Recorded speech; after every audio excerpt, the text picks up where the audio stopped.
네, 경남 진주에 떨어졌던 두 개의 암석이 모두 우주에서 온 운석으로 확인됐습니다. 그래서 지금 진주 지역은 이 운석을 찾아서 이 탐사객, 이 운석 사냥꾼까지 등장하고 있다고 합니다.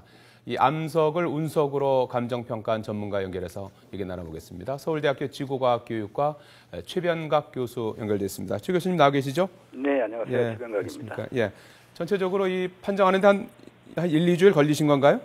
예, 일주일 정도 시간이 소요된 것 같습니다. 예, 고생하셨습니다. 사실 이 운석을 두고 전문가들 사이에서도 설왕설래가 있었는데요. 단순한 암석이라는 주장, 아니다라는 주장, 팽팽히 맞섰는데 교수님께서는 처음부터 이게 운석일 가능성이 높다고 하셨는데 어떤 이유에서였습니까?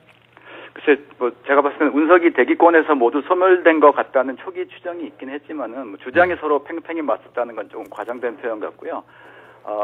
제가 봤을 때는 기존의 예를 살펴봤을 때 3월 9일에 관측된 정도의 파이어볼이라면은 운석이 떨어졌을 가능성이 굉장히 높다고 판단을 먼저 했었고요. 예. 파이어볼이 마지막으로 목격된 지점이 진주 상공인데 진주에서 비닐하우스 지붕을 뚫고 땅에 깊게 박힌 암석이 발견된 암석이 용융각으로 보이는 검은색 껍질로 둘러싸여 있는 점 등으로부터 운석일 가능성이 굉장히 높다는 판단을 했습니다. 그리고 최종적으로 육안으로 표면을 관찰하고 내부를 열어본 후에는 운석, 특히 콘드라이트라고 하는 종류의 운석에서 볼 수 있는 특유의 광물 조합, 조직 등이 보였기 때문에 운석임을 확인할 수 있었습니다. 예, 육안으로 봤을 때 일반 그 암석하고 운석하고 가장 큰 차이점이 어떤 겁니까?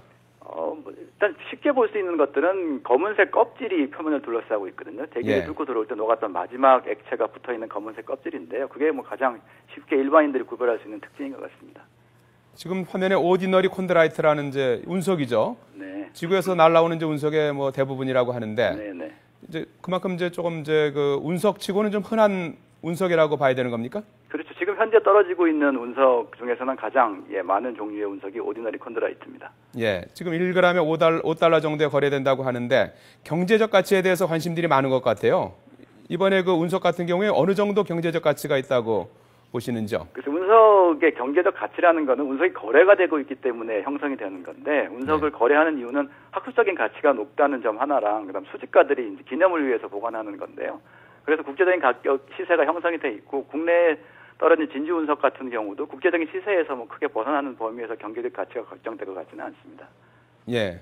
순금의 40배 가치다라는 말도 있지만은 반면에 운석이 아무리 희귀해도 금보다 비싸지 않다 이런 얘기도 있던데요. 운석의 가격 자체가 굉장히 폭이 다양하거든요. 그램 단위로 기준을 했을 때 1g에 1불도 안 되는 운석도 굉장히 흔하고요. 그래요? 1g에 1000불 이상 되는 운석도 있습니다. 운석의 가격 폭이 너무 넓기 때문에 일부 처음에 보도되거나 네티즌 사이에 떠도는 말들은 가장 비싼 운석을 기준으로 해서 가격 추정을 한 것 같습니다. 그렇군요. 예. 그 가치를 결정짓는 것은 희소성입니까? 예, 가장 대표적인 게 희소성이고 두 번째는 상징성이죠.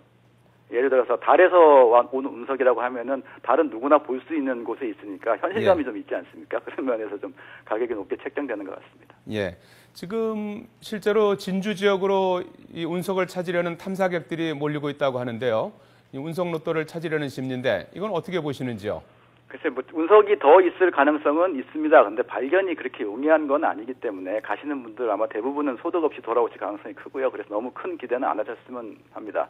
둘째는 이 운석의 가치가 학술적인 가치가 높기 때문인데 특히 그중에서도 낙하 운석은 오염이 거의 안 된 신선한 재료이기 때문에 더 큰 가치를 부여를 하거든요. 근데 발견하신 분들이 운석을 세척하려고 하는 시도를 하시거나 집으로 가져가 장시간 보관하는 등은 오염의 원인이 되기 때문에 실제로 운석의 가치를 떨어뜨리게 됩니다. 그래서 운석으로 추정되는 암석을 만약에 발견하셨다면은 저희 서울대학교 운석연구실이나 극지연구소와 같이 전문적인 보관 및 분석 시설을 갖춘 곳에 바로 연락해 드릴 것을 권장해 드리고 싶습니다. 예.